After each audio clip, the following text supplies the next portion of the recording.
The bullet that tore through the wagon wheel happened so fast that Temperance Foster barely had time to register the crack of the rifle before the entire world tilted sideways. One moment she had been gripping the wooden seat with white knuckles, her swollen belly pressed against the dashboard as her husband William urged the horses forward through the narrow canyon pass. And the next moment, William was slumped against her shoulder, blood spreading across his shirt like spilled wine. The bandits had come from nowhere, their faces covered with dirty bandanas, their demands lost in the chaos as William tried to shield her with his body. He had managed to fire 2 shots before the third bandit's bullet found its mark, and then the horses were screaming and bolting, and William was sliding from the seat, his eyes finding hers one last time before the light went out of them completely. That had been 2 days ago, somewhere in the mountains between Fort Collins and Laramie, Wyoming, and now Temperance was alone in a broken wagon with a dead wheel, her husband buried in a shallow grave she had dug with her bare hands and a broken shovel, and contractions that had started as a dull ache in her lower back were now coming in waves that stole her breath. She was 20 years old, 8 months pregnant by her calculations, and completely alone in the wilderness with no idea how to survive what was coming. The August heat of 1878 beat down mercilessly on the canvas cover she had managed to pull over the wagon bed, and flies buzzed around the dried bloodstains on the driver's seat that she could not bring herself to clean. The pain came again, sharper this time, and Temperance pressed her fist against her mouth to keep from screaming. She had been timing them with William's pocket watch, the only thing of value the bandits had not taken, and they were coming every 10 minutes now. Too soon. Far too soon. The baby was not due for another month, and she was supposed to give birth in Laramie with a proper doctor and a midwife, not here in the broken shell of a wagon with buzzards circling overhead. She heard the horse before she saw it, the sound of hooves on rocky ground cutting through the haze of pain and fear. Temperance fumbled for William's rifle, her hands shaking so badly she nearly dropped it and aimed it at the gap in the canvas. If the bandits had come back to finish what they started, she would take at least one of them with her before she died. But the man who appeared in her line of sight was not one of the bandits. He sat tall in the saddle, his hat pulled low against the sun, and when he saw the rifle pointed at his chest he raised both hands slowly, his palms open and empty. "Easy there," he said, his voice carrying a hint of Texas drawl. "I'm not looking for trouble, madam. Saw your wagon from the ridge and thought you might need help." Temperance kept the rifle trained on him, her finger trembling on the trigger. "Stay back," she managed to say, though her voice came out thin and reedy. Another contraction chose that moment to grip her, and she gasped despite herself, the rifle dipping toward the floor of the wagon. The man dismounted in one fluid motion, moving slowly and deliberately like he was approaching a spooked horse. He was younger than she had first thought, maybe 25 or 26, with dark hair that curled at the collar of his dusty shirt and eyes that were an unusual shade of gray-green. "Madam, I can see you are in a bad way," he said gently. "My name is Jacob Stone. I have been working cattle drives between here and Texas for the past 6 years, and I have helped birth more calves than I can count. I know that is not the same as what you are going through right now, but I promise you I am better than nothing." Temperance wanted to laugh at the absurdity of it, but what came out was closer to a sob. "My husband is dead," she heard herself say. "Bandits shot him 2 days ago. The wheel broke when the horses bolted, and I cannot move the wagon, and the baby is coming too early." Jacob's expression shifted from cautious concern to something harder, more focused.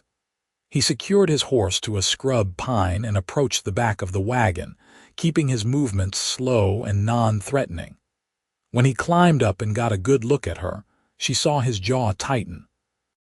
"How far apart are the panes?" he asked, all business now.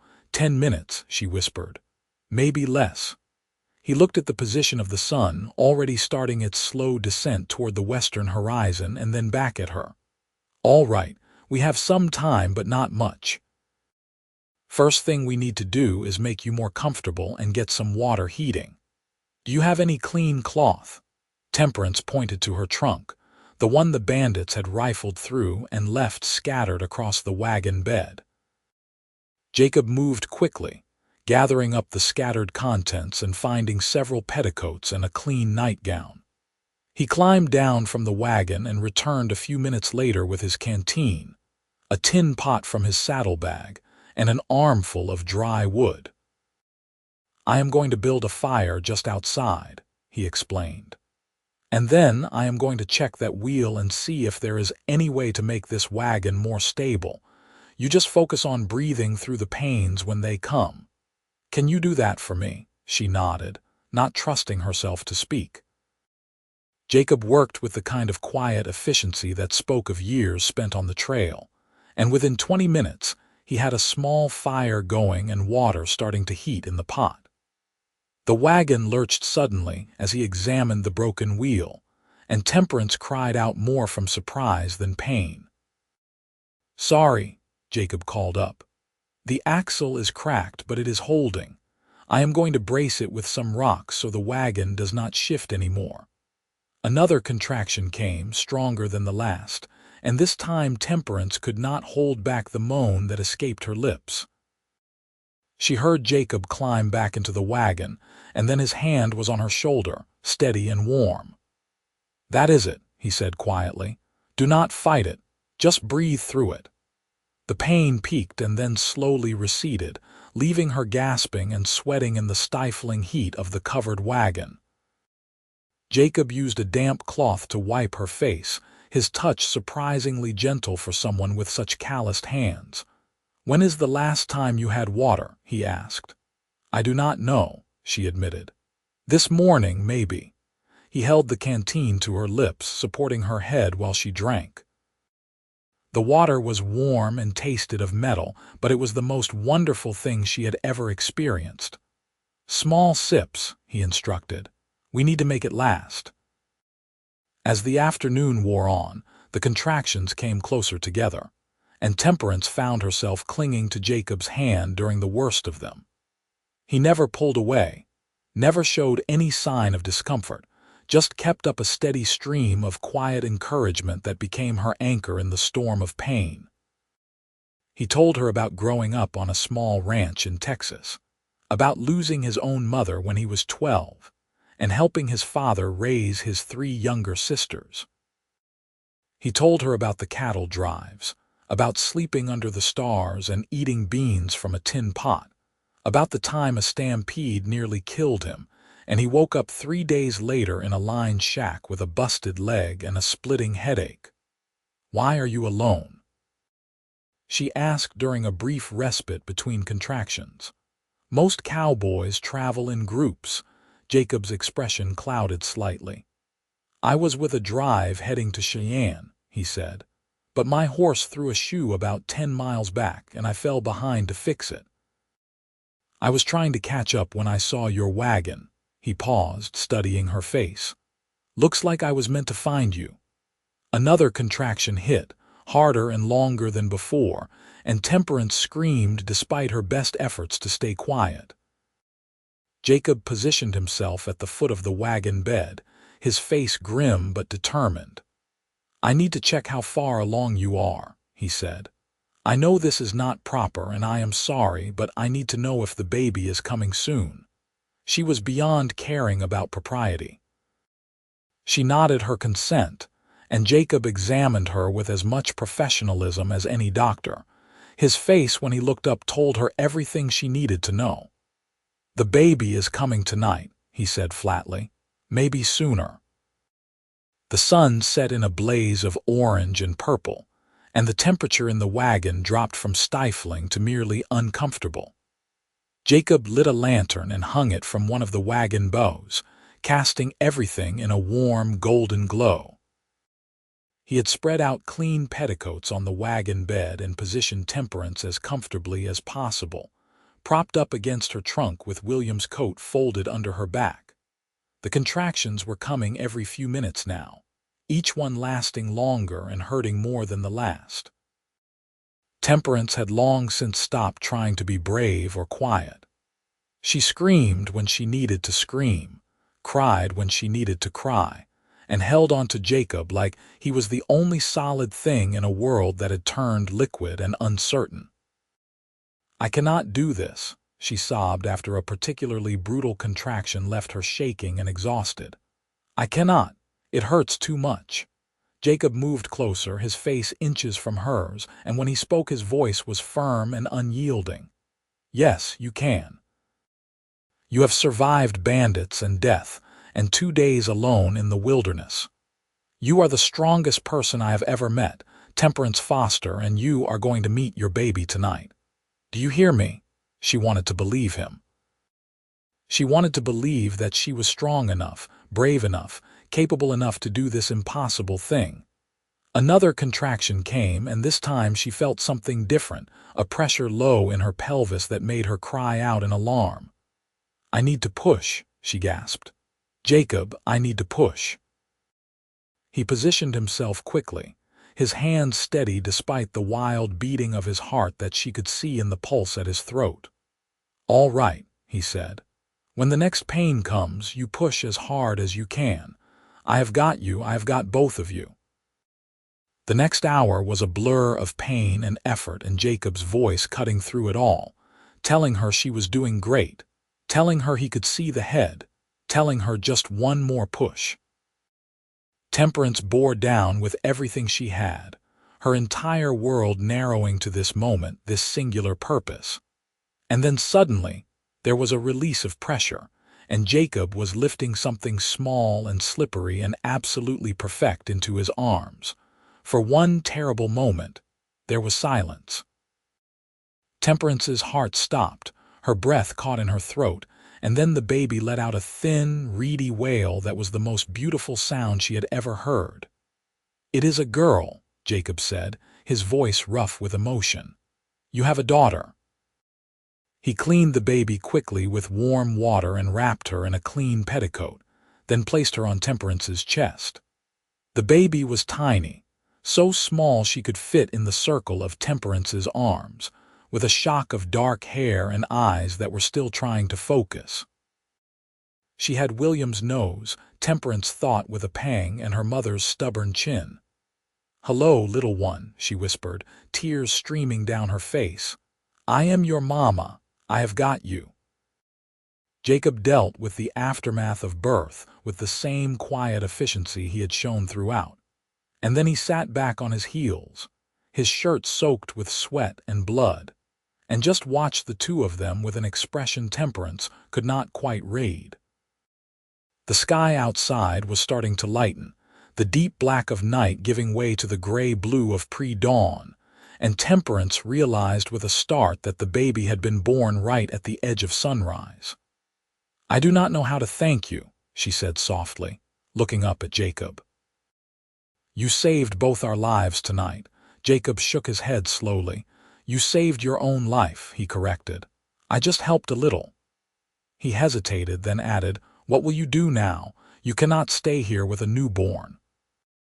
Temperance looked down at her daughter, at the impossibly small fingers wrapped around her thumb, and felt a wave of love so fierce it nearly knocked the breath from her lungs. But beneath the love was cold, hard fear. Jacob was right. She could not stay here. But she also had no wagon, no horse, no husband, and a baby who needed constant care. The future stretched before her like an empty desert, vast and unforgiving and utterly terrifying. "I was heading to Laramie," she said quietly. "My husband had a brother there who owned a general store. I suppose I will still go if I can find a way." Jacob was quiet for a long moment, and when he spoke his voice was carefully neutral. "My cattle drive is heading that way. We should catch up to them sometime today if I backtrack." I could speak to the trail boss, see if they would let you ride along in the supply wagon. It is rough traveling, but it would get you to Laramie safe. Relief flooded through her, so intense it made her dizzy. Would you do that? Truly? Jacob met her eyes, and something in his gaze made her breath catch. Madam, after what we just went through together, I would do just about anything you asked. The baby chose that moment to let out a small, snuffling cry, and Temperance instinctively brought her closer, trying to figure out how to feed her. Jacob looked away quickly, giving her privacy, and busied himself with packing up his supplies and banking the fire. True to his word, Jacob found the cattle drive by mid-morning, and the trail boss, a grizzled man named Hawkins, agreed to let Temperance and the baby ride in the supply wagon after hearing their story.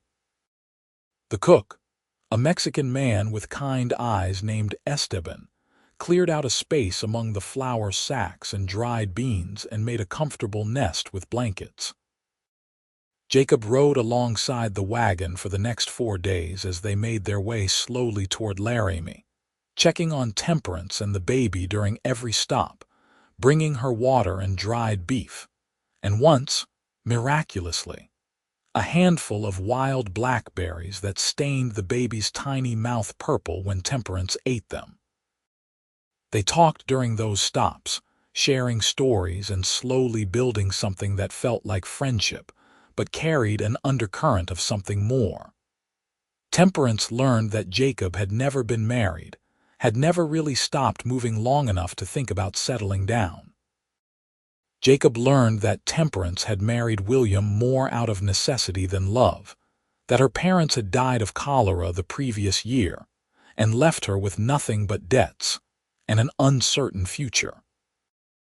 Neither of them spoke about the night in the wagon, about the intimacy of what they had shared, but it hung between them like a golden thread, connecting them in ways that words could not quite capture.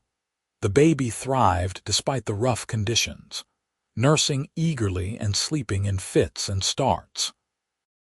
Temperance had named her Clara, after her mother, and every time she looked at her daughter's perfect face, she felt that same overwhelming rush of love mixed with terror. She had no idea how she was going to provide for this child, no idea if William's brother would even take them in, or if he would see them as an unwanted burden. They reached Laramie on a sweltering afternoon in late August, the town rising out of the prairie like a mirage of wood and dust. The cattle drive continued on toward Cheyenne, but Jacob stayed behind, insisting on escorting Temperance to her brother-in-law's store. They found it on Front Street, a narrow building wedged between a saloon and a boarding house, and Temperance's heart sank when she saw the closed sign hanging in the window. A woman sweeping the boardwalk across the street called out to them, "If you are looking for Harold Foster, he died 3 weeks back. Cholera. His widow sold the store and went back east." Temperance felt the world tilt under her feet, and if Jacob had not caught her arm, she might have fallen right there in the street. Everything she had been holding together, all the strength and determination that had gotten her through the bandits and William's death and giving birth in a broken wagon, suddenly crumbled. She had nothing. No husband, no family, no home, no money. Just a 4-day-old baby and a cowboy who had helped her out of kindness but surely had his own life to get back to. "What am I going to do?" she whispered, and she was not really asking Jacob, but he answered anyway. "You are going to stay at the boarding house tonight and rest," he said firmly. "And tomorrow we are going to figure out a plan, together." The word "together" sent a small spark of hope through the darkness, but Temperance could not let herself believe in it. "Jacob, you have done more than enough. You have your own life, your own work. I cannot ask you to take on someone else's problems." Jacob looked at her for a long moment, his gray-green eyes serious and intent. "You are not asking," he said quietly. "I am offering. And Temperance, I do not think of you as a problem." The boarding house was run by a widow named Mrs. Chen, who took one look at Temperance and the baby and ushered them inside without asking about payment. She showed them to a small room on the second floor with a narrow bed and a washstand, and when Temperance tried to explain that she had no money, Mrs. Chen just waved her hand dismissively. "You can work it off later," she said. "Right now you need to rest." Jacob paid for 3 nights without telling Temperance, and when she found out, she wanted to argue but was too exhausted to put up much of a fight.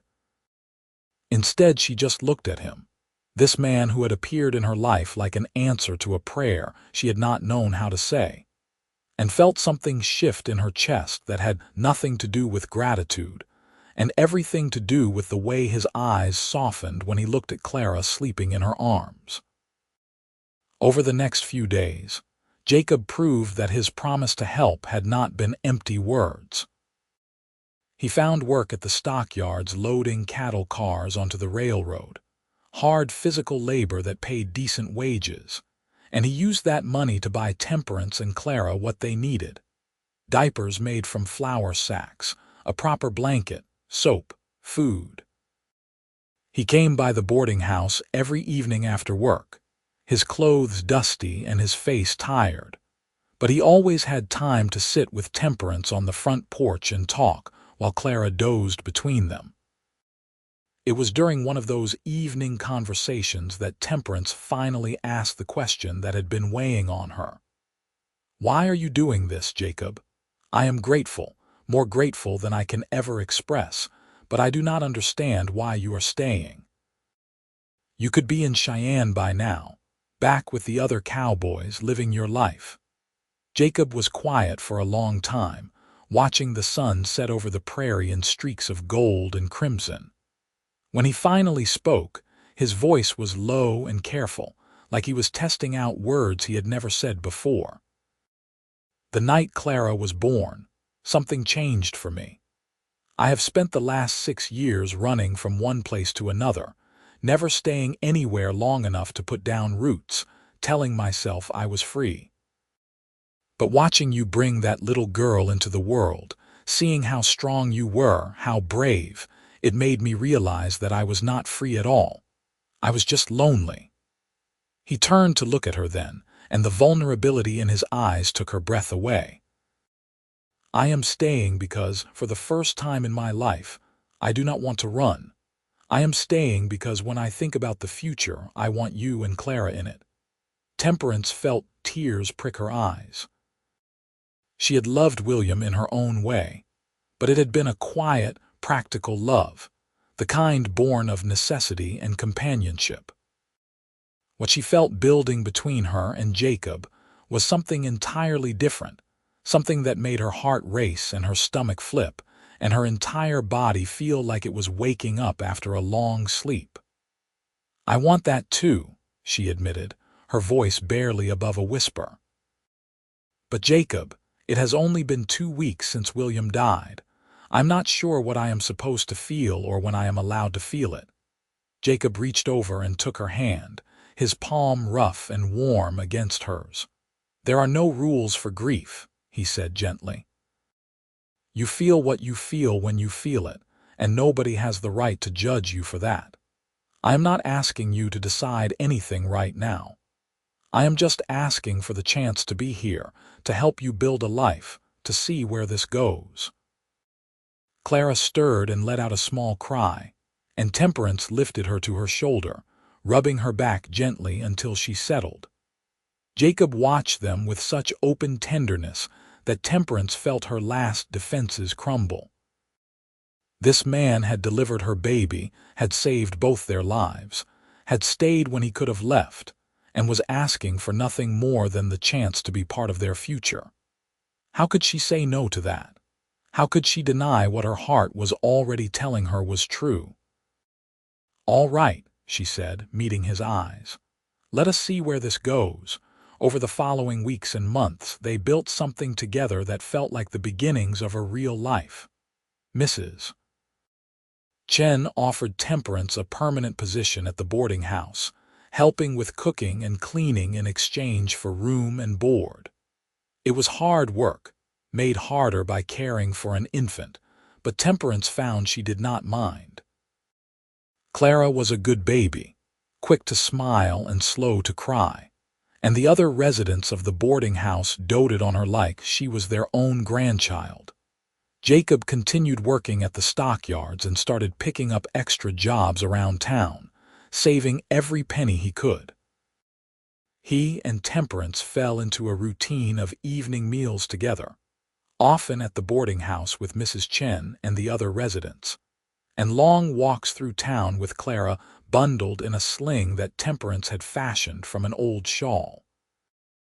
They talked about everything and nothing, sharing pieces of themselves slowly and carefully, building trust the way you build a house, one board at a time.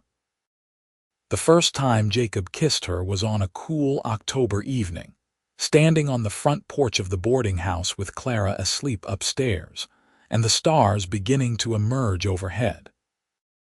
He had been telling her about finding a small piece of land just outside of town, 5 acres with a creek running through it and a view of the mountains, and how the owner was willing to sell it cheap because the cabin on it needed work. "I was thinking," he said, his voice uncertain in a way she had rarely heard.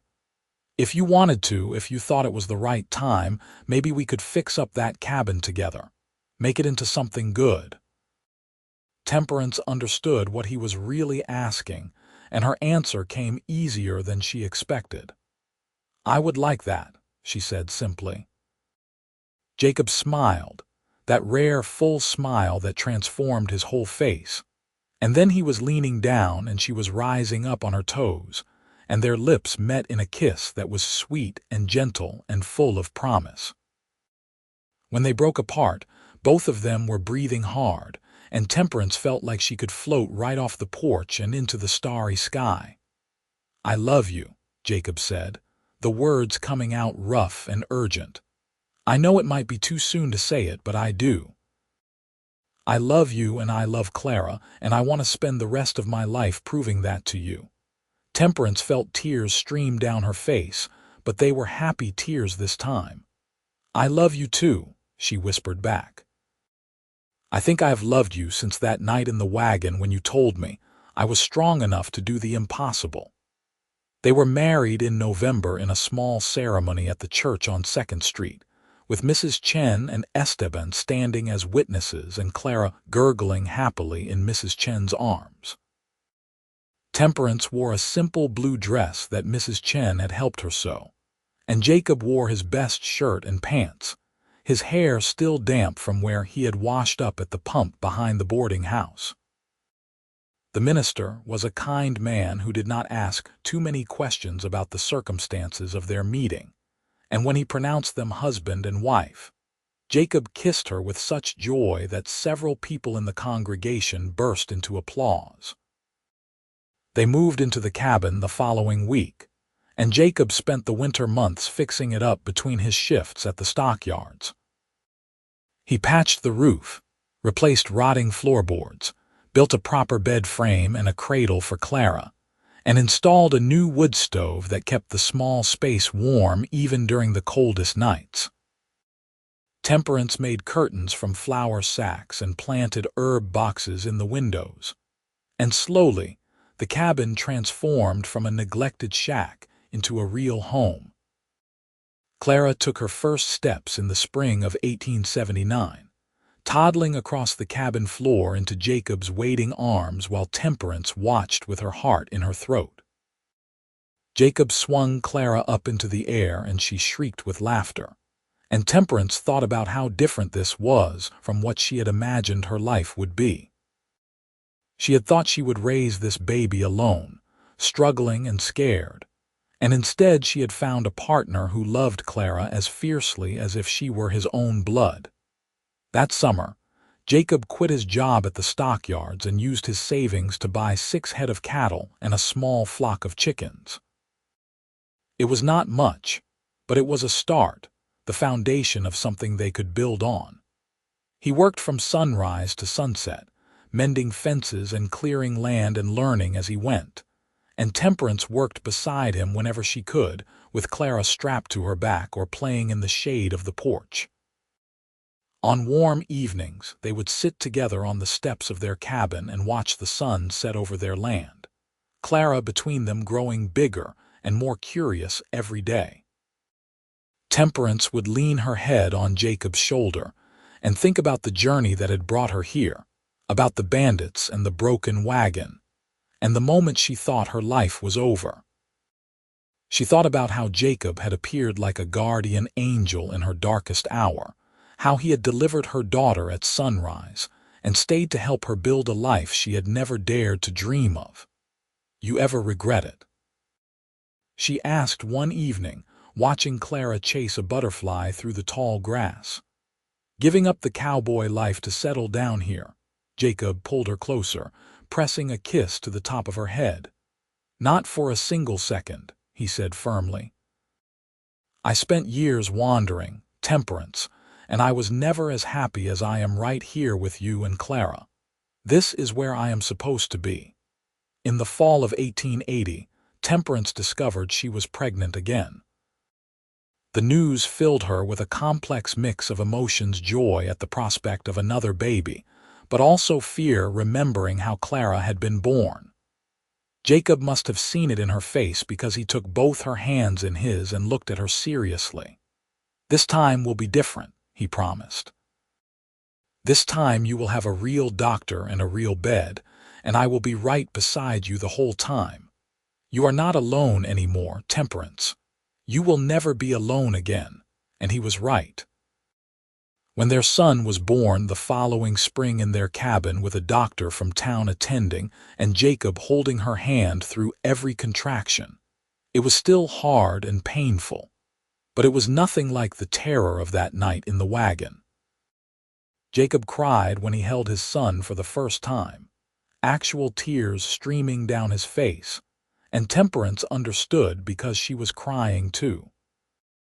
They named him James, after Jacob's father, and Clara was immediately smitten with her baby brother, wanting to help with everything from changing his diapers to singing him lullabies. The years that followed were not easy. Ranching was hard work with uncertain returns, and there were times when money was tight and the future felt uncertain. But they faced every challenge together, Jacob and Temperance, partners in every sense of the word. They added to their herd slowly, bought more land when they could afford it, and built a small addition onto the cabin to accommodate their growing family. Clara grew into a smart, independent girl who loved riding horses and helping her father with the cattle. She had no memory of that night in the wagon or of the man who had given her his last name before he died, but Temperance made sure to tell her about William sometimes, about his kindness and his love and his sacrifice. Jacob never showed any jealousy or resentment about these conversations. He understood that William was part of Clara's story, and that honoring his memory did not diminish the family they had built.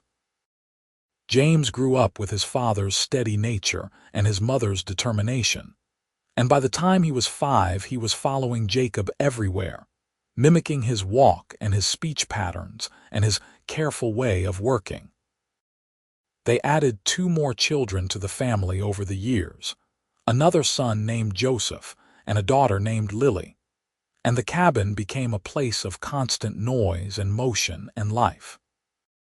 On their 10th wedding anniversary, Jacob took Temperance up to the ridge overlooking their property, the same ridge where he had first spotted her broken wagon all those years ago. They stood there in the fading light, his arm around her waist, and looked down at everything they had built together. The expanded cabin with smoke curling from its chimney, the barn and the corrals, the cattle grazing in the pasture, their 4 children playing in the yard. "Do you remember what I said that first night?" Jacob asked softly. "When I told you that you were the strongest person I had ever met?" Temperance nodded, leaning into his warmth. "I remember. I was right," he said, "but what I did not know then was that you would make me stronger too. Every day with you, every challenge we face together, every moment of joy and sorrow and everything in between it all makes me better than I was before. You saved me just as much as I saved you that day, Temperance." She turned in his arms to face him, this man who had become her whole world, and kissed him with all the love and gratitude and passion that 10 years of marriage had only deepened. "We saved each other," she corrected when they finally broke apart. "And we keep saving each other every single day." As darkness fell over their land, and they made their way back down to the cabin where their children waited, Temperance thought about the impossible journey that had brought her to this moment. She thought about loss and fear and pain, but mostly she thought about love, the kind of love that appears when you need it most, that stays when it would be easier to leave, that grows deeper and stronger with every passing year. She thought about a broken wagon, and a sunrise birth, and a cowboy who had delivered her baby girl, and then stayed to help her build a life more beautiful than anything she could have imagined. That night, after the children were asleep and the cabin was quiet, Jacob and Temperance sat by the fire and talked about the future. They talked about expanding the herd, about maybe building a bigger house someday, about watching their children grow and hoping they would find the same kind of love that had found their parents in the wilderness. They talked about getting old together, about grandchildren and rocking chairs, and a lifetime of sunrises and sunsets on this land that had become their home. Clara called out from her room, probably dreaming, and Jacob started to rise to check on her. But Temperance put her hand on his arm, stopping him, listening. A moment later Clara settled, her breathing evening out into the deep rhythm of sleep. "She is fine," Temperance said softly. "They are all fine, we are all fine." And it was true. Against all odds, against every hardship and challenge that life in the wild west of Wyoming could throw at them, they were not just surviving but thriving. The woman who had thought her life was over in a broken wagon had found a second chance at happiness. The cowboy who had spent years running from place to place had finally found a reason to stay. The baby girl born at sunrise in the back of that wagon had grown into a bright, confident child with a family who loved her fiercely. Jacob pulled Temperance close, and they sat there in comfortable silence, watching the fire burn low and listening to the peaceful sounds of their children sleeping. Outside, the Wyoming night stretched vast and star-filled over their land, and somewhere in the distance, a coyote called to its mate. Tomorrow would bring new challenges and new work, but tonight there was just this, warmth and peace and the quiet satisfaction of a life well lived. "I love you," Jacob murmured against her hair. "I love you too," Temperance whispered back. "Forever." And she meant it with every fiber of her being. This was her forever, this man, these children, this land, this life they had built from nothing but determination and hope and love that had bloomed in the most unlikely of circumstances. It was not the life she had planned, not the future she had imagined for herself on that terrible day when the bandits had changed everything. It was better. It was so much better than anything she could have dreamed. Years later, when Clara was grown and about to get married herself, she asked her mother to tell her the story of how she came into the world. They were sitting on the porch of the big house that Jacob had finally built, watching the sunset paint the sky in shades of pink and orange. And Temperance felt the weight of memory settle over her like a familiar blanket.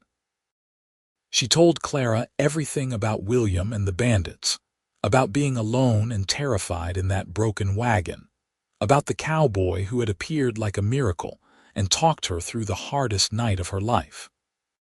She told her about the sunrise birth and the days that followed, about falling in love slowly and carefully, about building a life from nothing. Clara listened with tears in her eyes, and when the story was finished, she threw her arms around her mother and held on tight. "I am so sorry you had to go through that," Clara said, but I am so grateful it happened the way it did. I cannot imagine any other father but Papa." Temperance smiled through her own tears. "Neither can I, sweetheart, neither can I." Jacob joined them on the porch then, moving a little slower than he once had, his hair now more gray than dark, but his eyes still that same unusual gray-green that had captured Temperance's heart 20 years ago. He settled into his chair with a contented sigh and reached for Temperance's hand, their fingers intertwining with the automatic ease of decades together. "What are my two favorite women talking about?" he asked. "Just telling Clara about the night she was born," Temperance said, squeezing his hand. Jacob's face softened with memory. "That was quite a night," he said. "Changed my whole life." "Changed all our lives," Temperance corrected, and she looked out over the land they had built together, at the cattle grazing peacefully, and the horses in the corral and her sons working to repair a fence line in the distance. She looked at her daughter, radiant and happy on the eve of her wedding, and at her husband, the love of her life, still solid and steady beside her after all these years. This was her legacy, she thought. Not just the land or the house or the successful ranch they had built, but this family, this love, this proof that even in your darkest moment, hope could find you. That a stranger could become a savior, could become a husband, could become the center of your entire world. That a baby born too early in the back of a broken wagon at sunrise could grow up strong and confident, ready to start her own journey.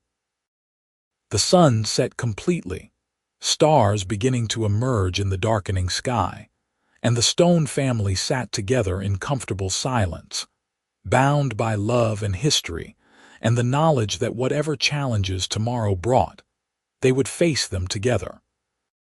And that, Temperance thought as Jacob's hand tightened around hers, was more than enough. That was everything.